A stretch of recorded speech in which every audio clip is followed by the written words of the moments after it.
Welcome to the Always On podcast. I am your host, Duncan MacPherson. On this podcast, our objective is to always enable our audience. These are high-performing fee-for-service professionals to always be working on their business and on themselves personally and professionally. And on today's podcast, I had a really solid conversation with Julia Norman. Julia is a lawyer with Pusher Mitchell, and she focuses and specializes on estate planning. And what I love about this conversation is we get into the dynastic drivers and how all of that can add depth and breadth to your client experience.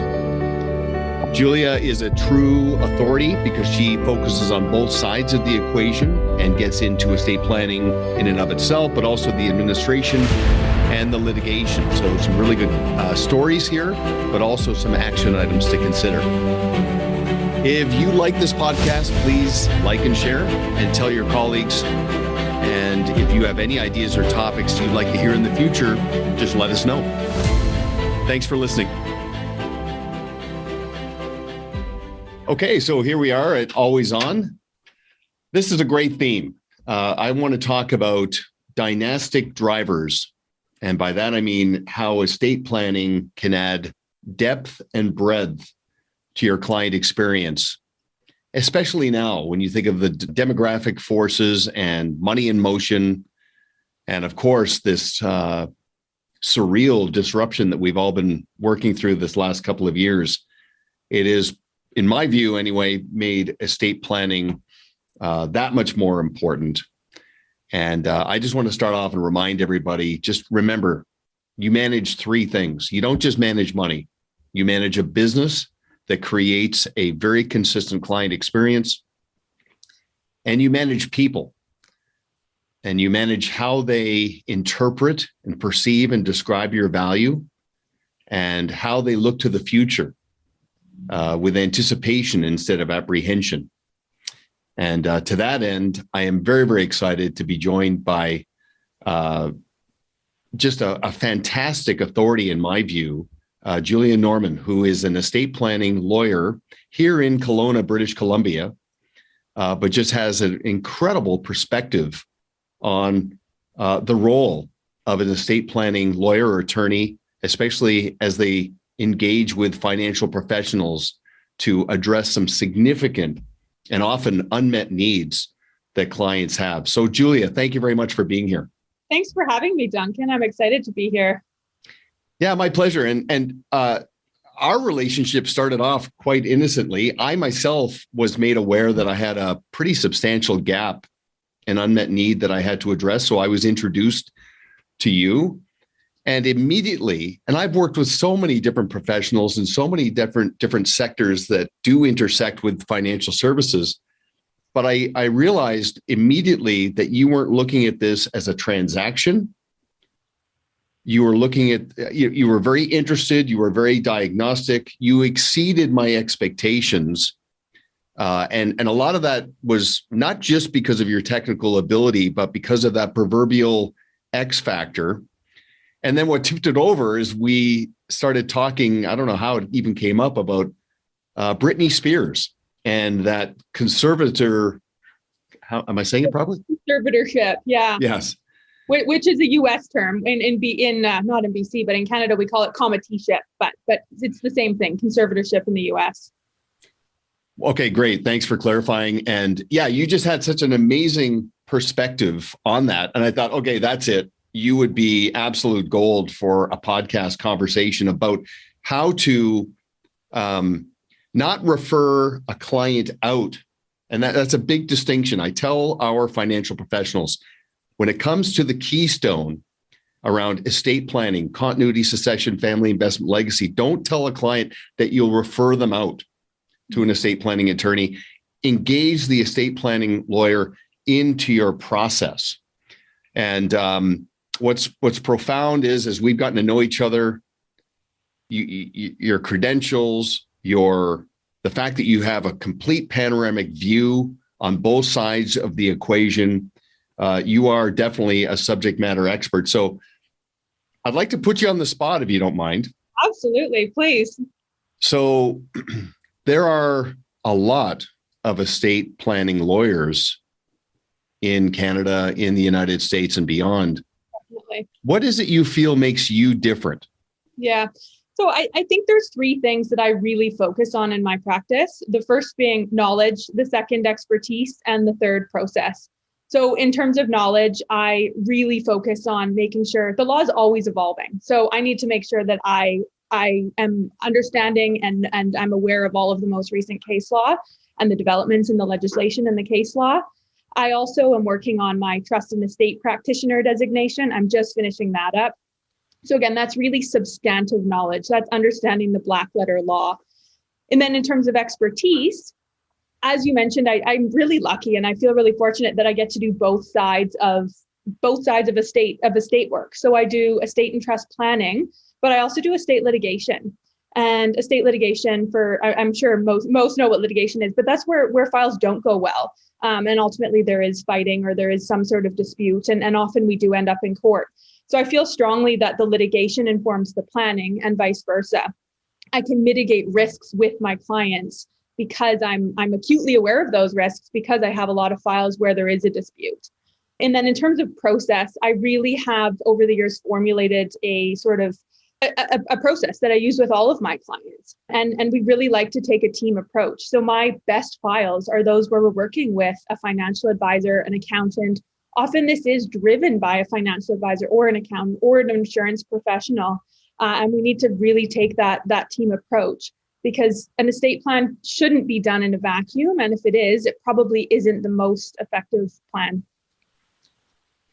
Well, that is terrific. And again, since we've gotten to know each other between our first interaction and you took care of something for us, and then we've had interactions between then and now, I've come to the realization that just philosophically, I know you take the designations and the credentials very, very seriously, but you're also taking into consideration the emotional components. And we talked about the art and science of your job. And what I want financial professionals to really be even more aware of is what happens behind the scenes. Definitely.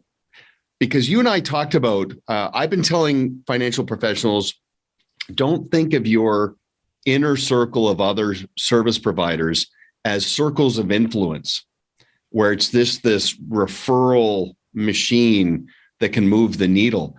Think of it more as a client-centered deliverable, and we think in terms of a value-added support team.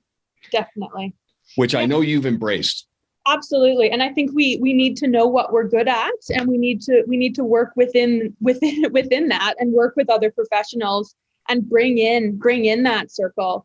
And absolutely the best results are when we have the expertise of all of those various professionals. The other thing that I think is huge is the art and science. The other way you can look at it is soft facts and hard facts. So a hard fact might be, I might ask a client, how much money do you have? What are your assets? Do you have registered investments? If so, where? So those are things, of course, that I need to know. But what about the soft facts? What about, does your family get along? That's a question that I always ask. What's the importance of charitable giving to you? Is there a child that needs more help? So there's so much more to it than just the sort of basic questions that you could fill out on a questionnaire of who do I want my estate to go to? And I think looking at all of that is hugely important to provide an effective estate plan. Well, and I can say from personal experience, it's one thing to know that you're in the presence of someone who has the technical ability, and we call that, a strong command of the message. Definitely. But of course, because of the emotional components, you have to feel good about the messenger. Yeah. So I'm going to assume that because you're process driven, you don't wing it. You've got your checklist. You've got an approach that ensures that nothing falls through the cracks. Does that help both a financial professional and his or her clients identify the blind spots? Definitely. And tip them past any area of procrastination where they feel compelled to take action? Yeah. And I think it is hugely important. And it's a balance because I always do start with that checklist. And it doesn't always seem natural for clients, and it seems sort of systematic and, oh, I have to fill out this checklist. But I only make sure that's a starting point. And I don't ask clients ever to get into what I feel should be my job, which is the client conversation and the more complicated question: who should be your executor? What's the role of an executor? I don't put that on my checklist. But if I don't ask, if I miss, are you a Canadian resident? Do you have a child with a disability? If I miss something like that, which it's impossible to go over all of those hard facts, so to speak, in a 1 hour meeting, or sometimes they're several hours, or we'll have several meetings. But if I miss something like that, we can sort of inadvertently gloss over something hugely important and maybe miss doing a trust or something in an estate plan. So although I do have those written checklists and the more formulaic part of the plan, I always make sure too that I develop that relationship with my clients. And I think that's what's really important to me, is that we also develop that connection. Okay, that's great. And I'm going to assume that in terms of the motivation for the client, part of your balance is not just in the technical, but you talk about charitable giving and you talk about some of the sort of bigger picture elements. I'm going to assume that you're a goals-based professional, that you get very clear on what their aspirations are around legacy and family dynamics, and then create the alignment between those aspirations and the things that need to get done. Definitely. Yeah. And that's what it's all about. And sometimes it gets complicated and messy, because especially in second marriages, mixed blended families, those are all things that there's an added level of complexity. And in those cases, sometimes people think that their wishes or their intentions will be carried out.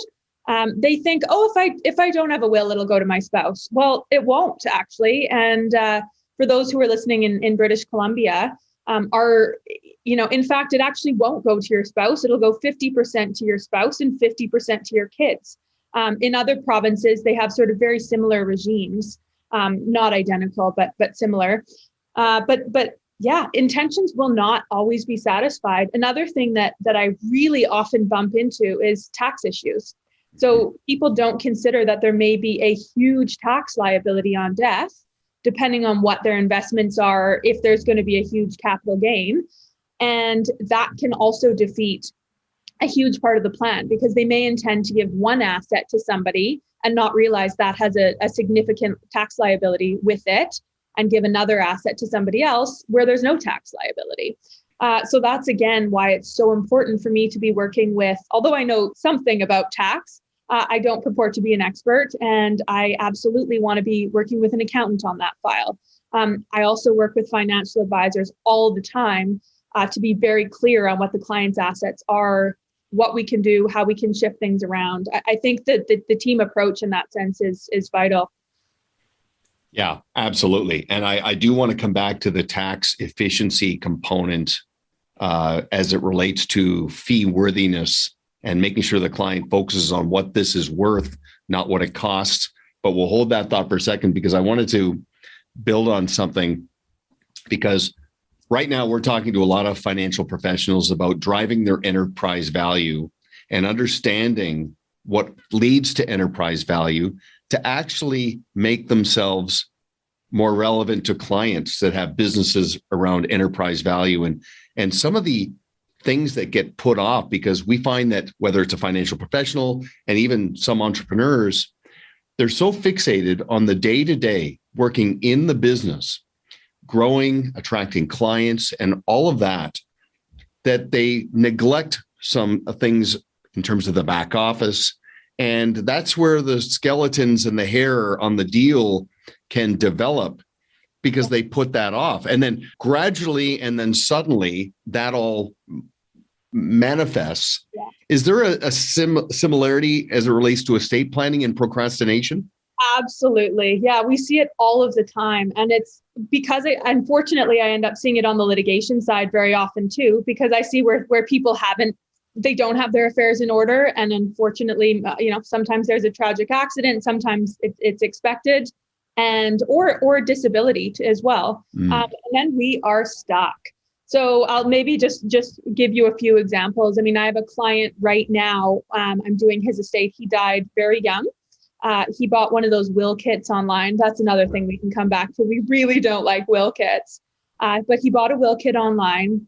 He was sick, but he was young, fairly well-off individual, and he filled it all out. It was fine for the most part. He had it witnessed in accordance with the legislation, and he never signed it. So now we're trying to go through probate, and he has this witnessed will, but it's unsigned. And it's sad because he left his whole family, his business, and now we're sort of trying to go through what were his intentions. Is this a valid will? Is it not? And it's end up costing the family time and money, and it's quite tragic. So, there's lots of those types of stories. Maybe I'll tell you one more really quick one, which is different, but also interesting. We had another file where it was a wills variation claim. So the client wasn't our client actually, but individual was divorced, second marriage. I think he was married for about 20 years to his new wife, but he procrastinated and never bothered to update his will. He passed away, and in his will, everything went to charity. So he's been married for 20 years and his wife got nothing. So that's where our legislation is really important. And it comes in and spouses in BC, and spouses and children. And this is sort of, there's dependent relief legislation all around Canada, but specifically in BC, we have fairly liberal legislation. And this wife was able to challenge the will. And she was able to say, look, I think you intended to provide for me, but I don't know. And clearly you had some sort of charitable giving intention as well. So then we're all left and the court's left sort of picking up the pieces and trying to work backwards and figure out what this individual's actual intention was. And that's really tough. Whereas if he would have just gone and not procrastinated and been a bit more organized, he could have saved a lot of headache. So. Well, and yeah, I do want to have a deep dive into the DIY space, because that's the era we're in, whether it's robo-advisor, robo-attorney. I mean, there are so many kits out there or platforms that can take the professional guidance out of the mix. And then, of course, there's problems on the other side of that. I want to come back to your stories here, because when I hear about that couple, I immediately think, okay, so who let that go for 20 years? Because, well, I think it was probably him. Yeah.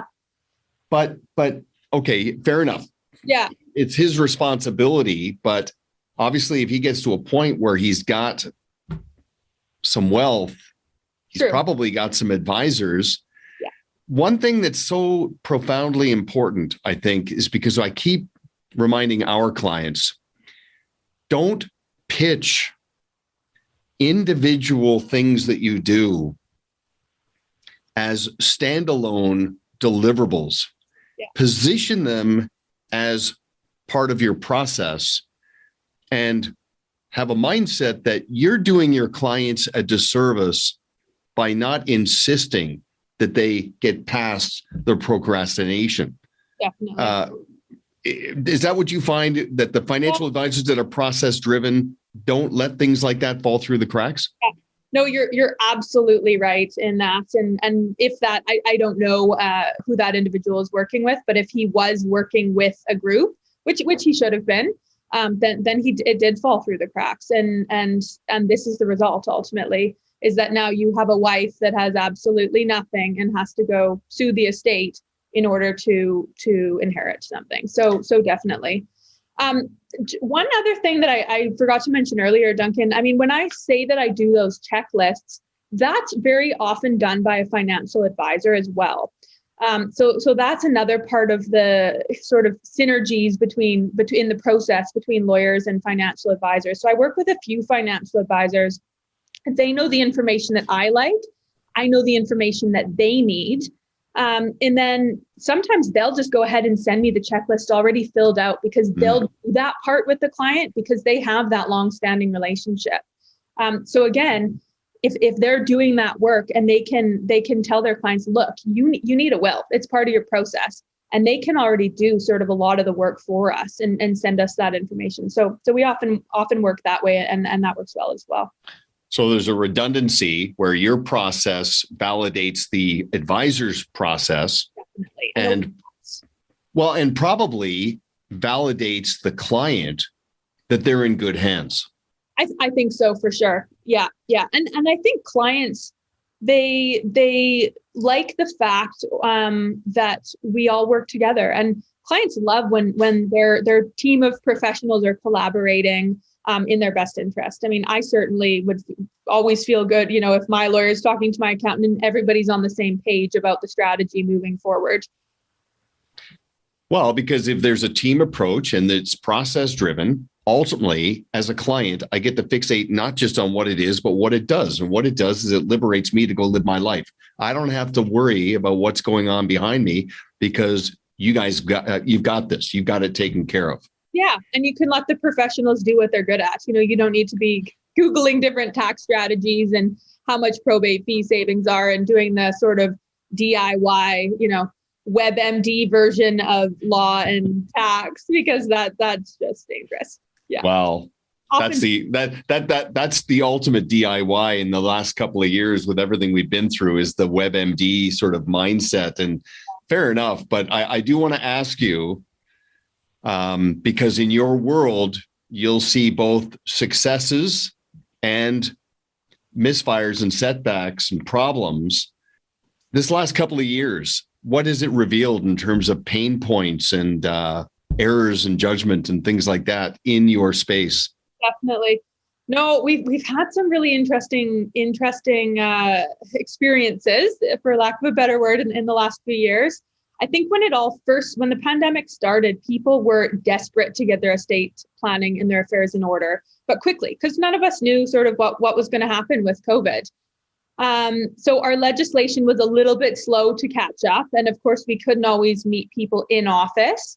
I had one client that was in the hospital. They thought she had COVID. She had some other health issues as well. So she was quite concerned about getting her will done. So I remember sitting in the vehicle, witnessing, she was in the hospital in the courtyard, signing her will on the hood of my car, and I was witnessing it with one of our students through the window, because you did need two witnesses in person at that time.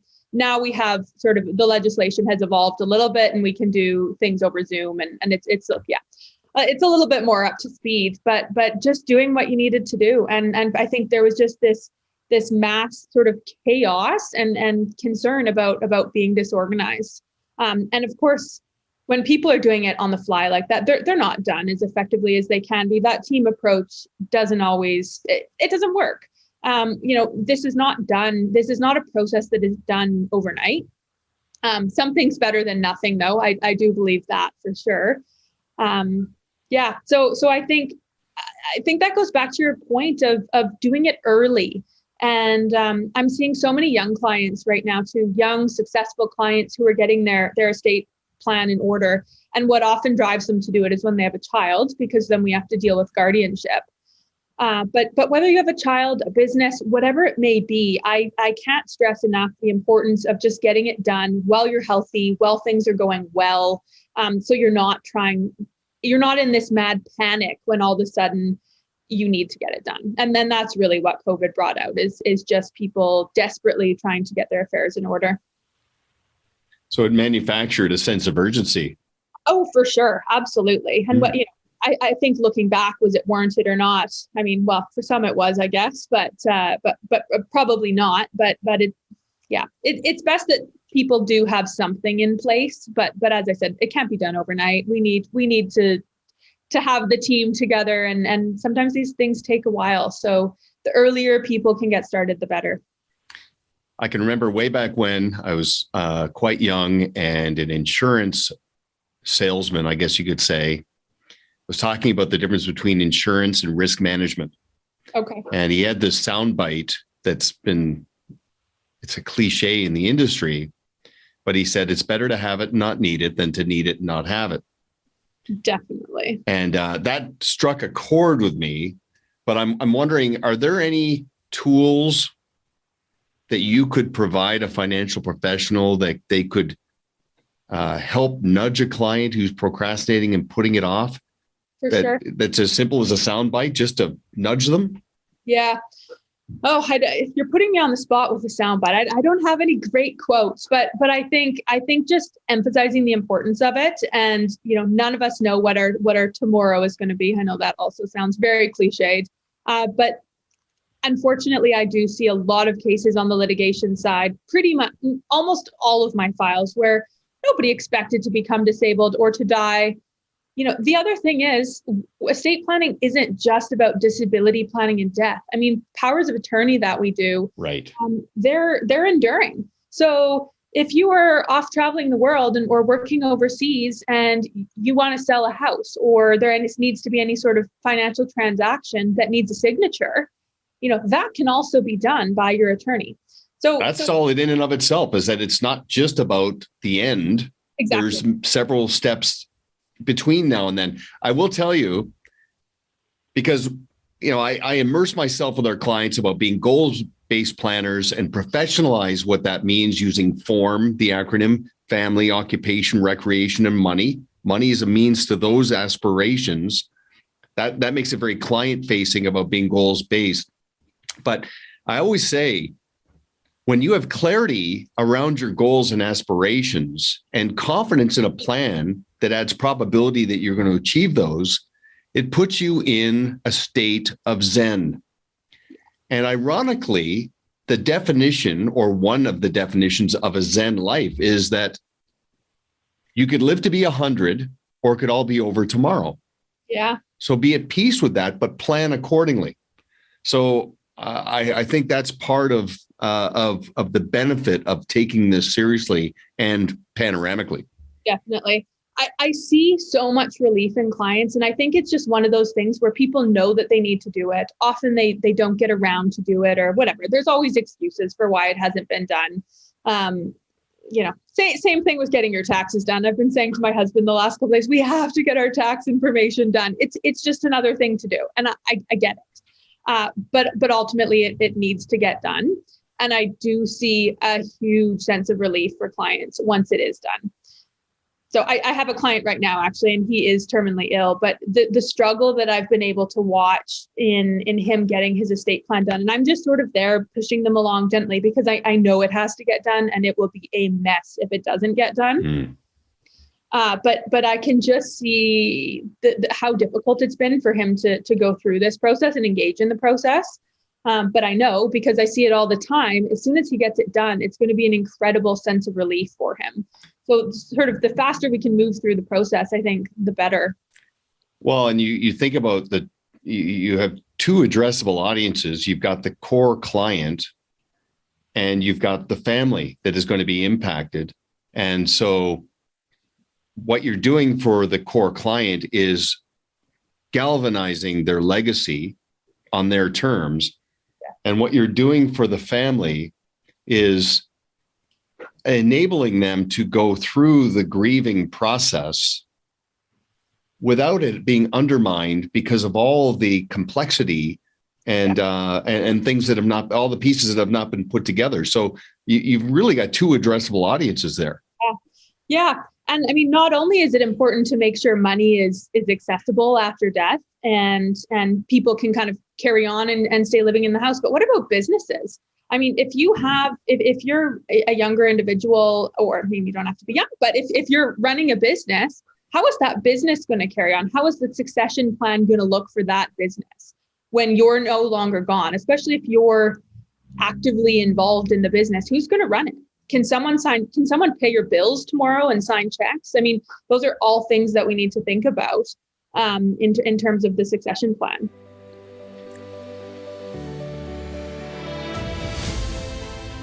Have you ever considered launching your own podcast?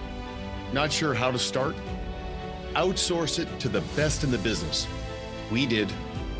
Our trusted partners at Proudmouth have a turnkey process to take care of everything. Add predictability to your marketing efforts. Visit them today at proudmouth.com.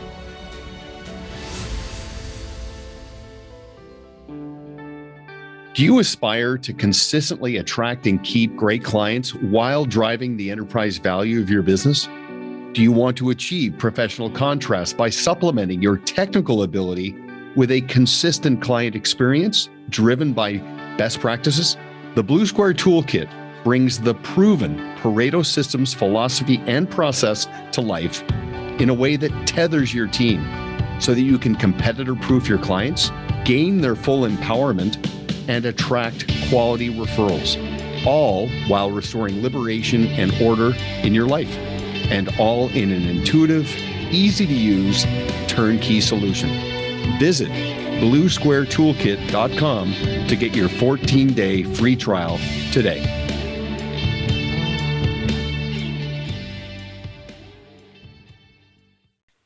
You know, it might be a good idea sometime in the future to do a podcast and have you and me and Tom Deans, who wrote Every Family's Business and Willing Wisdom, because this is his wheelhouse, especially as it relates to self-made business owners and some of the things that undermine it going to the second and third generation. So I'll put that in the back of my mind for a placeholder later on, because I think that'd be great. That would be great. Yeah, thanks.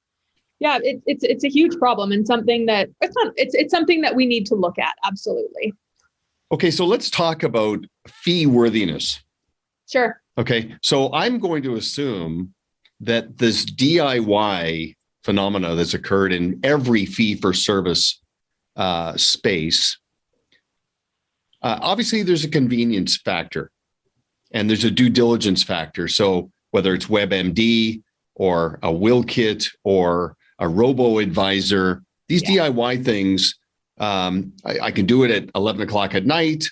I can do it on my own pace and my own terms. That's fine.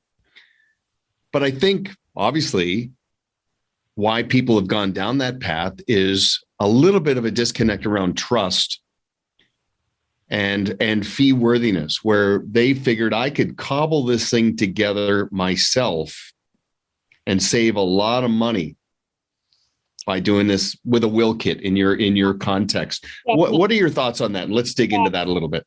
Yeah, they're terrifying. They're absolutely terrifying. Don't use one. Advise all your clients not to do them. I've never seen one that has been done right.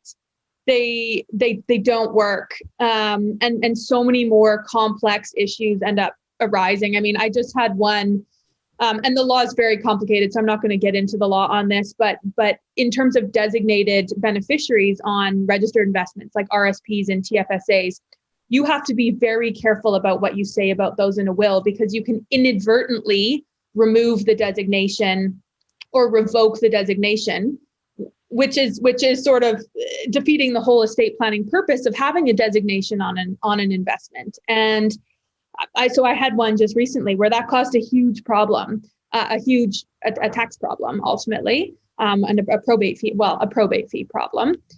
So in terms of, I guess, the fee worthiness, I'll sort of circle back to that. You know, some of these will kits, I have no idea how much they cost. I'm assuming they're relatively inexpensive. Mm-hmm. But the amount of money that they cost in litigation because they get messed up it's limitless. It's absolutely limitless. I mean, and the pain and the time and the suffering you are causing your family after you pass, it is not worth it. And I am not saying that to sort of sell my product. I just absolutely feel so strongly that they are not a good idea. Even for something simple, if it's just give everything to my spouse and then give everything to my 2 kids, you know, it's not simple. I'll give you another example of something I recently did. And this was not a will kit, but it was a very, very poorly done will. And an individual, also young, quite well off, passed away and didn't have a trust for his child. So when there's no trust set up for your minor child, everything gets held, in BC at least, by the public guardian and trustee, and it would be similar province to province. And the child doesn't have access to any of that money until they're 19. Now, the public guardian and trustee charges an annual fee to manage that money, and they do a good job, and they have to step in. And yes, all of that is true. But do you really want your 19-year-old child getting $5 million, a grieving 19-year-old child, it's probably not in that child's best interest. And I think often that money is going to get blown and not properly invested. And it would completely defeat intentions. So, that might be $5 million at 19 when you just haven't ultimately spent the time, or the money getting an appropriate estate plan done. And when I say estate plan, I'm looking at it broadly: estate plan, tax plan, financial plan, all of those, a wealth plan. So all encompassing. But yeah, it's scary. And I think people think they're trying to do the right thing, but more often than not, unfortunately, they just don't work. Okay, so you bring up a really interesting point, because I think when people embrace the DIY, they think they're saving time, they think they're saving money, and they probably give themselves a false sense of security that they've checked that box. So now they're officially complacent. But that brings us back to the difference between having a plan and then ongoing planning. Yeah. Like having a plan gives me clarity and confidence for the future, but planning that's process driven takes into consideration that things evolve. My needs change. They become more complex. So part of your process is ongoing planning, correct? Definitely. So I recommend to my clients, let's review your estate plan every 5 years at minimum, or whenever there's a major life change. So if you move, if there's a significant shift in assets or wealth, if you have a child, any of those things I think should trigger a review. But even if there isn't any major life events, the legislation's still changing. So people will bring a will from, I had a client a few weeks ago that brought in a will from, I think, like 1980. And he didn't think it needed to be updated. This was someone with a huge amount of wealth. And the legislation has completely changed since 1980. So sure, it might sort of work, but it's certainly not going to have all the clauses in there that we need to effectively administer his estate. So those are things that it absolutely has to continue to be updated, and hopefully financial advisors can kind of push clients a little bit, because I think often the financial advisors are talking to their clients perhaps more than we are in an estate planning context. So, I like to work together and sort of all push each other to make sure that wealth plan is ultimately continues to be updated and progress as life changes. Okay, so you bring up another good point. The concept of planning, but also proactively getting out in front of evolving needs and life events, tax changes, and so on. This dynamic of first generation earned money, then moving into second generation found money, right? The suddenly affluent and, the 19-year-old $5 million, are they prepared philosophically to handle that? And whether it's 19, 24, it doesn't really matter. I'm talking to a lot of financial professionals about value add, proactive, getting out in front of it, digging the well before you're thirsty. One example is there's two great books. One's called Entitlemania, and the other one is called Beer Money.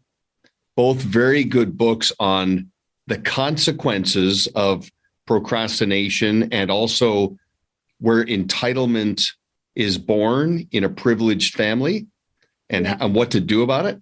But I've told many financial professionals, you should read those books and then create your own executive summary, a 2 or 3 page synopsis of those books. Pay tribute to the author and where you source the content, but just say to your clients, I really found these books interesting, and I wanted to share this with you. And if you wanted to have a conversation with me about making sure this is all buttoned down, we'd be more than happy to do that. Do you see merit in that? Yeah, absolutely. I mean, I think by educating the clients it's hugely important. And there's things that we can do from a legal perspective as well to make that transition smoother. Because like you said, often where the wealth is passing from first generation to second generation, which we're seeing a huge transfer of wealth right now with the baby boomers, we have to be really careful, because we don't want all of a sudden this huge windfall and people that really have no idea how to invest the money or how to manage the money. It's kind of like winning the lottery. I mean, most of those people don't have any of it left shortly after. Right. for winnings. So we can do things in the estate planning and work with the advisors and there's major tax issues with all of this too, but creating trusts. So we can create sort of ongoing family trusts.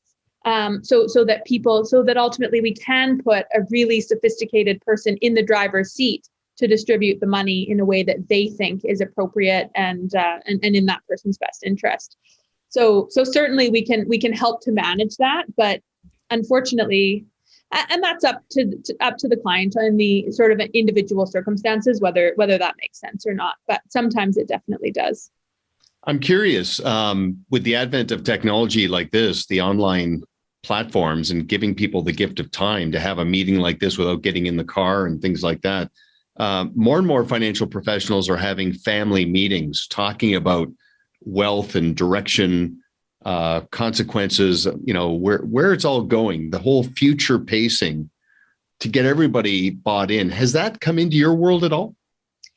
Definitely. I mean, we pre-COVID, I don't think I didn't use Zoom at all pre-COVID. So I think there's been a huge shift in that because of COVID and as a result of COVID. And if there's one good thing for our profession that's come out of COVID, it's this. It's being able to meet online. People know how to use Zoom now too. So that's really helpful. Even with my older clients, they know how to have kind of engage in these online platforms. We can look at different documents, DocuSign. It doesn't really work for wills, but having that technology available to us and having the updated legislation where there's sometimes remote signing, I think that has really helped evolve the process and make it easier. So one client can join a child can join the meeting from wherever, Ontario, and we can be having, and the client can be in Vernon and I can be here and we can all sort of meet and discuss the process. So coming back to what makes you different. So you have your process. I'm assuming you're constantly refining and optimizing that. And then your expertise and your knowledge. Yeah. You take that very seriously. You're emerging as the subject matter expert, a thought leader in this space. Are you open to potentially doing a joint client-facing event? I mean, locally it'd be easy, but beyond British Columbia through Canada, maybe even beyond, collaborating with a financial professional to sort of team up and create a multiplier for the things that an affluent client needs to consider when it comes to estate planning? Absolutely, for sure. No, I mean, I'm passionate about it. People laugh because around the dinner table, I think often I start talking about estate planning and my family doesn't want to hear it. They don't want to hear about estate planning. So I am more than happy to chat about it where there's an audience. But yeah, I really believe it's important. And like I said, I see it from both sides. So I see the risk and the importance of getting it done. So I will always, if there's an audience, I will talk all day long about it. So are you saying you're an estate planning nerd? Kind of, yeah, I know. Like I'll be the person on the plane, like reading the Stat magazine about all the most recent tax changes and how to transfer a family cottage with the sort of most favorable tax consequences. And that's me. But it's good. I like it. Well, to your point, your timing is impeccable because I think I read not too long ago that it's literally between the United States and Canada in the trillions of dollars that will be changing hands over the course of the next 10 years. So you want to make sure that tax efficiency emotionally addressed, but also just making sure that every box is checked and it's done as efficiently as possible. So that's terrific. It's a busy time and a huge transfer of wealth. Absolutely right now. So I think we also just need to be careful to continue to educate ourselves as lawyers and as professionals. And send our clients, or when we are engaging that team and in that process, making sure we're aligning ourselves with other good people, because not everybody's created equally. So we need to make sure we're working with an A team. Well, and you're right. I mean, the perception of the client is, I feel like I'm in great hands if there's a team approach. There's a synergy that comes out of that. Definitely. So yeah, great. Okay, so you're on LinkedIn? I am. Yeah, absolutely. So if somebody wants to find you and have a chat with you on LinkedIn, just Julia Norman? Yeah, Julia Norman. Absolutely. More than happy to do that. And your law firm here in town is Pusher Mitchell? Pusher Mitchell LLP. Yes, and we are in downtown Kelowna. Yeah. Okay. Well, you're a star. I really appreciate this. Great conversation. And I will give some thought to maybe having a collaboration with Tom Deans to get it a little bit more into the weeds on this. Yeah. And just for everybody listening in, Tom Deans, his books, Every Family's Business and Willing Wisdom, these are great wedges to start the conversation with your clients about these topics that often get put off, that are essential element of planning. And then from an execution perspective, Julia would be a great resource to engage into your process. So Julia, thanks a lot. I really appreciate you being here, and we'll definitely have you back. Thanks, Duncan. That was great. Take care. Likewise. Bye. Right on. Thank you for listening to Always On with Duncan MacPherson, where our objective is to enable professionals to always be working on their business and on themselves. Want to learn more about Duncan and his team? Visit ParetoSystems.com. Don't forget to click the follow button below to be notified when new episodes become available.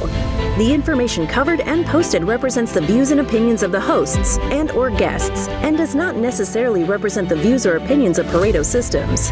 The content has been made available for informational and educational purposes only. This podcast is powered by Proudmouth, the Influence Accelerators. If you're like me and want to spend more time educating people and less time selling, Proudmouth helps turn Main Street experts like you into trusted mainstream authorities. They will help amplify your influence over a growing audience of magnetically attracted fans. Visit proudmouth.com to learn more.